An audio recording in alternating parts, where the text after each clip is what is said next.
911. What is the address of your emergency? His father was watching him, and he still vanished. 150 yards. That is the distance between the last moment anyone saw Garrett Bardsley and the campsite he was walking toward. 150 yards. On a trail he had walked 3 times that same morning, in full daylight, with his father watching. He never arrived. Not in 5 minutes. Not in 20. Not ever. And in the 21 years since that morning, not a single piece of clothing, not a single footprint, not a single strand of hair has ever confirmed where Garrett Bardsley went after he took his last visible step on that trail. 1,400 people searched for 9 straight days. Helicopters with thermal imaging. Dog units from 5 counties. They found nothing. Absolutely nothing. As if a 12-year-old boy had simply ceased to exist between one footstep and the next. But here's the part no one talks about. When the search dogs arrived at a specific point in the boulder field, half a mile from the lake, something happened that their handlers had never seen before. The dogs stopped. Not because the trail was old, not because the rain had washed it away. The trail simply ended, mid-air, mid-mountain, as if whatever they were following had stepped off the edge of something the rest of us cannot see. Multiple independent teams, same behavior, same location, same silence on the other side. Uinta Mountains, Utah, August 20th, 2004, 8 in the morning. A Boy Scout camping trip, a boy with wet shoes, 150 yards. And a question that 1,400 people, 9 days and 21 years have not been able to answer. What happened to Garrett Bardsley in the space between one step and the next?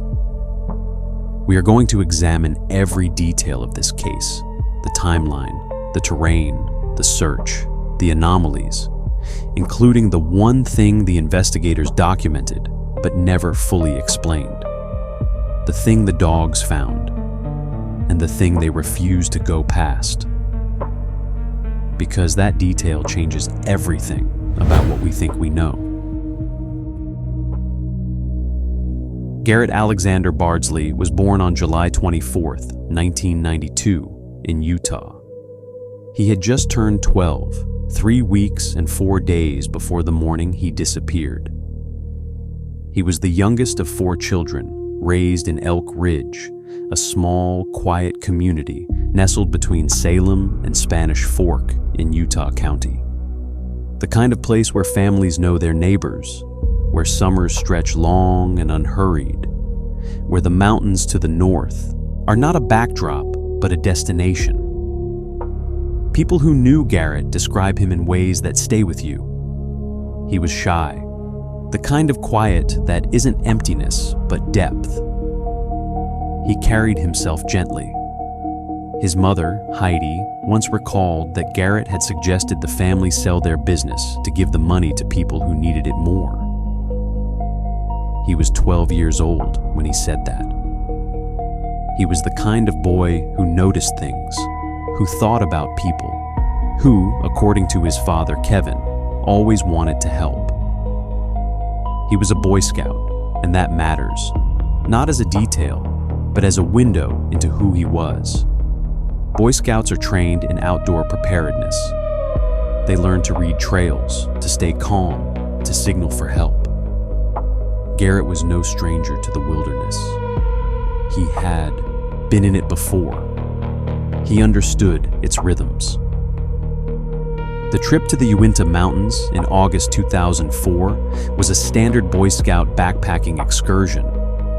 Kevin Bardsley had organized it. 18 scouts, 6 or 7 adult leaders, a group of families who had done this kind of thing before.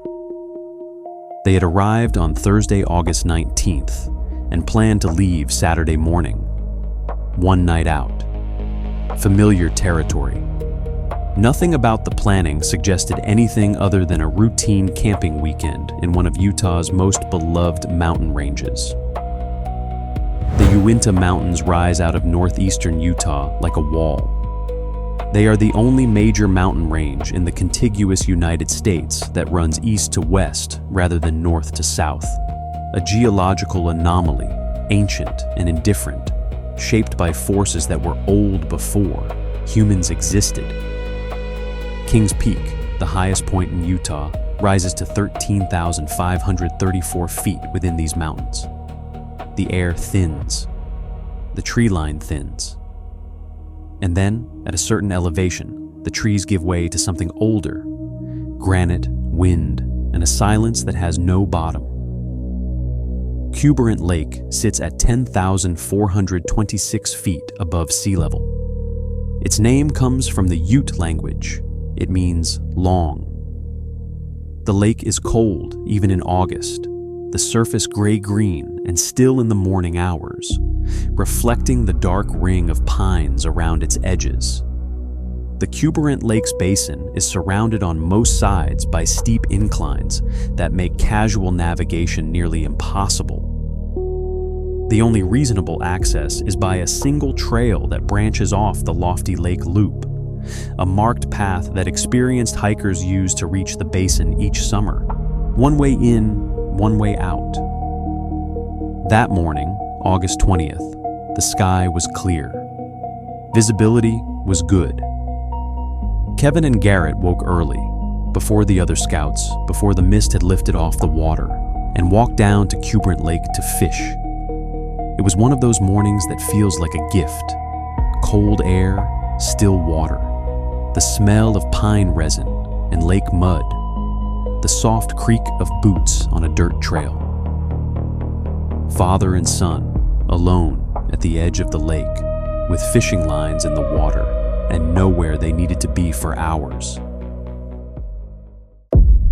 Garrett was carrying a short ice fishing pole, black, chrome-handled, the kind designed for cutting through frozen surfaces rather than casting into open water, but functional enough for what they were doing. At some point, he stepped too close to the edge. His shoes went in. His socks went in. The wet cold at that altitude isn't just discomfort. It's sharp, like something biting through the fabric and into your skin. Garrett told his father he wanted to go back to camp to change. He said he'd be back soon. He said he'd come back to fish once he had dry clothes on. Kevin watched him go. He even called directions after him, which path to take, which turn to make. The campsite at Cuberant number 4 was 150 yards away. 150 yards. On a well-worn trail that both of them had walked multiple times that same morning. Kevin could see most of the path from where he stood. He watched Garrett walk along the edge of the lake. Then he turned his attention back to the water for a moment. Just a moment. 20 minutes passed. Then Kevin began to wonder what was taking so long. He walked back to camp. He expected to find Garrett in the tent, pulling on dry socks, maybe already heading back toward the lake. Instead, he found the tent empty. He found none of the other scouts had seen Garrett arrive. He found no sign that his son had passed through the campsite at all. No wet shoes left at the tent entrance. No discarded wet socks. No Garrett. The trail between the lake and the campsite was clear. Minimal undergrowth. No places to stumble unseen. No curves so sharp that a person walking it could simply slip beyond. Visibility in a matter of seconds. It was the kind of path you walk without thinking. The kind of path you walk in the dark, by memory alone. The kind of path a 12-year-old Boy Scout with wet feet would have managed in under 3 minutes. Garrett never appeared on the other end of it. The alarm spread quickly through the camp. Adults fanned out in every direction, calling his name, checking the tree line, scanning the lake's edge. Nearby campers joined the search. Within hours, the Summit County Sheriff's Office had been contacted, and the machinery of an official search and rescue operation began to move. By the afternoon of August the 20th, search teams were combing the area. By the following morning, Sunday, August 21st, more than 200 volunteers had gathered at the staging area near Cuberant Lake. By the end of the first week, that number would exceed 1,400. 1,400 people in terrain that rewards no one, offering nothing in return for the effort poured into it. The search commander organized the operation methodically.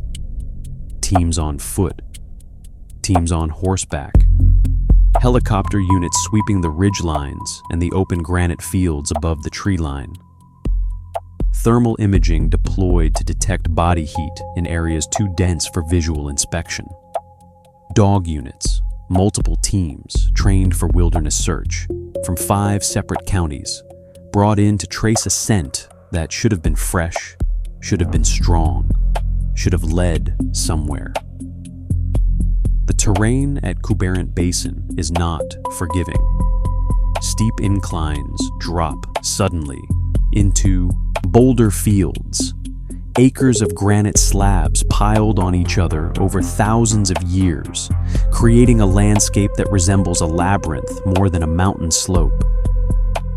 The spaces between boulders open into crevices deep enough to swallow a person whole. The search dogs working these fields were not moving quickly. They were moving carefully, one rock at a time, their handlers behind them on leads, scanning every dark gap in the granite. It is, by any measure, the kind of terrain where a lost child might conceivably disappear without leaving a visible trace. Except for one thing. These dogs should have found him. A trained wilderness search dog operates at a level of sensory precision that has no human equivalent. Their olfactory system is not 10 times more sensitive than ours, not 100 times. It is 10,000 times more acute. These are animals that have located survivors buried under collapsed buildings. Animals that have tracked a single person through mud, rain, and snow across miles of wilderness, days after the trail was laid. Animals that, in most wilderness searches, don't fail. They find things. That is what they are built to do. In the Cuberant Basin, in August 2004, the search dogs did not find Garrett Bardsley. What they did instead has stayed with everyone who witnessed it. Multiple dog units, working independently of each other, arrived at the same area within the boulder field, roughly half a mile from the lake.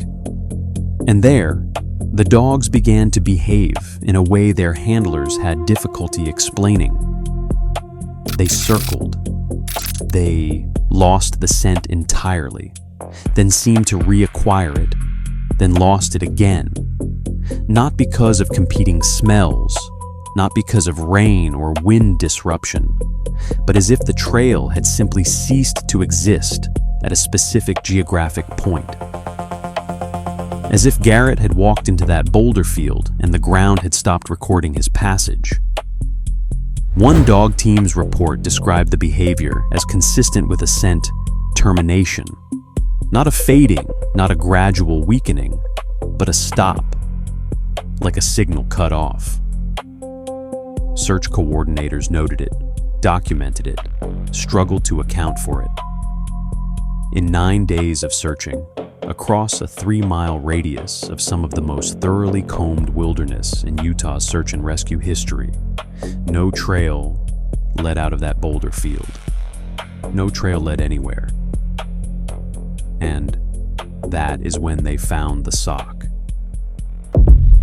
It was discovered during the first couple of days of the search. A single Nike sock, damp, balled up as if removed from a wet foot. Exactly the kind of sock Garrett had been wearing that morning. It was found approximately half a mile from where he was last seen, in the boulder field where the dogs had behaved so strangely. Summit County Sheriff Dave Edmonds examined it and said the way it was found, wadded, balled up, damp, was very consistent with someone removing it from a wet foot. Half a mile, through rugged terrain, in the wrong direction from the campsite, in an area Garrett had no reason to enter. A child in wet shoes and wet socks, trying to get back to camp to change. He would have gone uphill, toward the tent, toward the other scouts. Not into a boulder field half a mile in the opposite direction, not unless something or someone had redirected him. And then the sock was contested. A searcher came forward that same day and claimed it, saying they believed they had dropped it themselves. No definitive testing was ever completed to confirm whose sock it was. The only piece of physical evidence from the entire search, the one thing the dogs and the helicopters and 1,400 pairs of eyes had turned up, dissolved into uncertainty before anyone could be certain what it meant. The night Garrett disappeared, the temperature in the Uinta Mountains dropped to 18 degrees Fahrenheit, -7 if you prefer Celsius. He was wearing a black hooded sweatshirt, reversible black and red sweatpants, and white Converse tennis shoes. He had no backpack, no food, no water, no provisions of any kind. He had a short ice fishing pole in his hand, and wet feet, and 150 yards to walk. He had been up at 10,000 feet his entire life, in and out of these mountains since he was old enough to hike. He was not a child unfamiliar with the wilderness. But the wilderness does not make allowances for familiarity. It does not soften for the people who love it. It simply exists, vast and indifferent, the same at every altitude, the same in every season. Ancient, unhurried, unmoved by anything a human being might need from it. The next day, rain came. Then, within the first few days of searching, snow. At 10,000 feet in late August, this is not unusual. The Uintas operate on their own calendar, their own weather system, their own rules. But for a search operation, rain and snow are not inconveniences. They are erasures. They wash footprints from soil. They obliterate scent trails. They layer the ground in a white silence that covers whatever may have been left behind. The helicopter teams reported 0 thermal signatures in the search area. Not a faint reading, not an ambiguous blip on the screen. 0. As if the mountain had decided to offer nothing at all. The official search was called after 9 days. A 3-mile radius from the last known point of contact had been searched, on foot, from the air, with dogs, with technology. The Summit County Sheriff's Office concluded there was insufficient evidence to support a kidnapping. The working theory was that Garrett had become disoriented, wandered from the trail, and succumbed to exposure. Fallen into a crevice in the boulder field, perhaps, or collapsed somewhere in the granite labyrinth beyond the lake. But if that were true, and investigators themselves acknowledged the uncertainty, then, somewhere in that 3-mile radius, in 9 days of searching with 1,400 people, someone should have found something. A piece of clothing, a footprint, a disturbance in the soil, a broken branch, a single strand of hair on a rock face. The mountain returned nothing. It kept its answer, whatever that answer was, behind a wall that 1,400 people could not find a door through. After the official search ended, Kevin Bardsley kept going back. He organized continued efforts with family, friends, and volunteers 2 or 3 return trips each week through the autumn of 2004, until the first heavy snows made access impossible. The following spring, after the winter melt, he returned again, and again the following summer. For a year after his son disappeared, Kevin Bardsley climbed back into those mountains, month after month, driven by the kind of love that doesn't know how to stop. Nothing was ever found. Not a single item that could be definitively identified as Garrett's. Not a single sign of passage. In 2005, Kevin Bardsley founded the Garrett Bardsley Foundation, a nonprofit dedicated to helping families of missing persons and improving search and rescue operations across the country. He turned grief into purpose. He turned the absence of answers into an organization that helps other families ask their own questions. 21 years later, he gave an interview to a Utah television station and said simply, "We don't know what happened to Garrett. It's been 21 years and we haven't found anything." Now let's talk about what doesn't fit. Let's start with distance and direction. The campsite was 150 yards away, uphill, on a marked trail that Garrett had walked multiple times that morning, in clear visibility. The boulder field where the sock was found, the boulder field where the dogs lost the scent, the only place in the entire search area where any physical evidence appeared, was half a mile away in terrain that required navigation through steep, irregular ground that no child would enter by accident while trying to reach a campsite 150 yards uphill in the opposite direction. Half a mile, through granite, in the wrong direction, with wet shoes, in 20 minutes or less.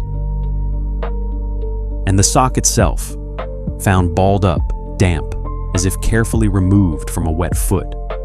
Not lost, not torn. Removed, and placed or dropped in a boulder field that Garrett had no logical reason to enter. The sheriff said it was consistent with someone seeking shelter from the cold, crawling into a crevice perhaps, pulling off a wet sock to try to warm a foot. But shelter-seeking behavior would mean continued evidence. A body, eventually. Other clothing. Something. The boulder field was searched on hands and knees by teams that spent days in it. There was nothing else. Then there is the question of the dogs. Multiple independent dog teams, not one, not two, but multiple units working separately, trained to different protocols from different counties, all demonstrated the same anomalous behavior in the same geographic area. The scent trail did not fade. It did not weaken gradually, the way a trail weakens when it ages, when wind and rain scatter the molecules that allow a dog to follow it. The scent ended. It stopped at a specific point in the boulder field and then simply was not there anymore. On the other side of that point, nothing. Search professionals who worked the case have no standard explanation for this. Wind patterns in boulder fields can create unusual scent behaviors. The rock surfaces trap and release odors unpredictably, and thermal drafts in areas with significant elevation changes can carry scent in counterintuitive directions. These are real phenomena documented in search and rescue literature. They explain why a trail might become difficult to follow. They do not explain why multiple independent teams all encountered the same complete termination at the same location, with no continuation of the trail anywhere in the surrounding area, despite exhaustive searching in every direction. An incomplete trail leads somewhere, eventually. Even a disrupted trail leaves residual trace. This trail left nothing beyond a boundary that the dog seemed unwilling or unable to cross. Now consider what we know with certainty. Garrett was seen on the trail at approximately 8 a.m. His father watched him walk the first portion of the route. 20 minutes later, Garrett had not arrived at a campsite 150 yards away. No one in the camp had seen him.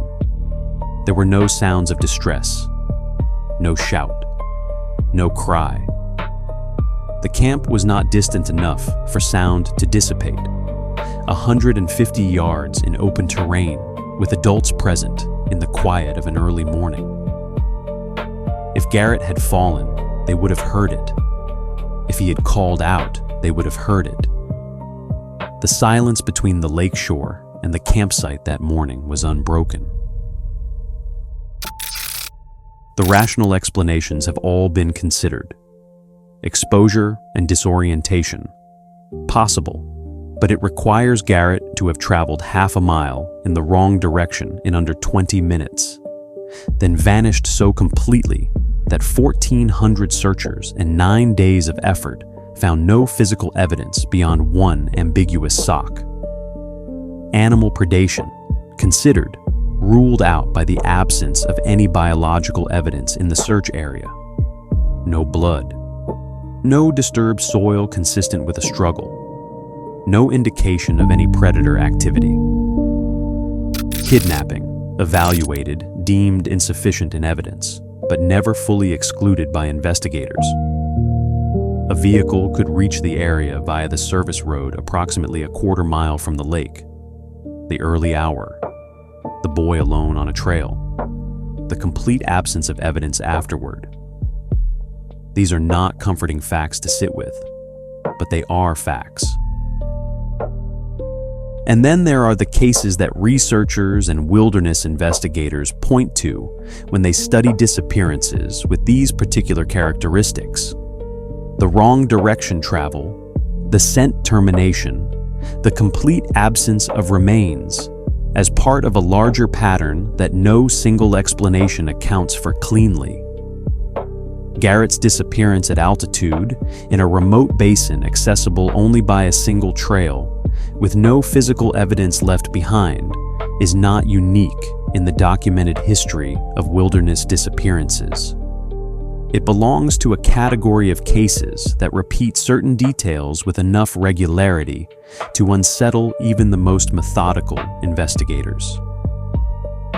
The missing children, the boulder fields, the dogs that stop, the absence where there should be something. Kevin Bardsley gave an interview to KUTV in the summer of 2025, 21 years after August 20th, 2004. He said, "I wish I never would have let Garrett go back by himself." He said he has since learned that the wilderness is not a place you should go alone. He said he doesn't know where his son is. He said if he knew, he would end this. 21 years, and not a single answer. Today, the trail from Cuberant Lake to the Cuberant No. 4 campsite still exists. Hikers walk it every summer season, following the branch off the lofty lake loop, descending into the basin, setting up tents on the same granite ground where 18 Boy Scouts slept the night before Garrett disappeared. They fish. They photograph the reflections of cloud formations in the gray-green water. They breathe air at 10,000 feet and feel the particular clarity that altitude gives to the lungs, the eyes, the mind. Most of them have never heard of Garrett Bardsley. Most of them don't know that exactly where they turned to walk back to camp. A 12-year-old boy with wet shoes took a step and was simply no longer there. Most of them don't know that this ground was walked by 1,400 people looking for something that was never returned. Most of them don't know about the dogs, about the sock, about a father who climbed back into these mountains 2 and 3 times a week for a year afterward, calling into a silence that never called back. The Uinta Mountains continue to exist, exactly as they existed 21 years ago. The granite hasn't shifted. The trails haven't changed. The boulder fields where the dogs circled and stopped are exactly where they were on the morning of August 21st, 2004, when the first search teams moved through them with flashlights and hope. The mountains don't carry the weight of what happened there. They don't carry anything. They simply are. And somewhere in the space between a lakeshore and a campsite 150 yards away, there is an answer. An answer that 1,400 people couldn't find. An answer that dogs trained to find the impossible couldn't reach. An answer that a father has been waiting for since the summer his youngest son turned 12 and went fishing at 10,000 feet and walked away down a trail he knew by heart. Garrett Bardsley's case remains open. The Summit County Sheriff's Office still accepts information. The Garrett Bardsley Foundation still operates. Kevin Bardsley is still waiting. And the mountains don't speak. They never have. They never will. They simply hold their silence with the patience of something that existed long before Garrett Bardsley walked into them, and will exist long after every person who ever searched for him is gone. That is not cruelty. That is not indifference. That is simply what mountains are. Ancient, absolute, unmoved. Garrett's disappearance shattered the biological radar of the search dogs. A complete sensory failure. An absolute glitch in the very tools we trust most to find the lost.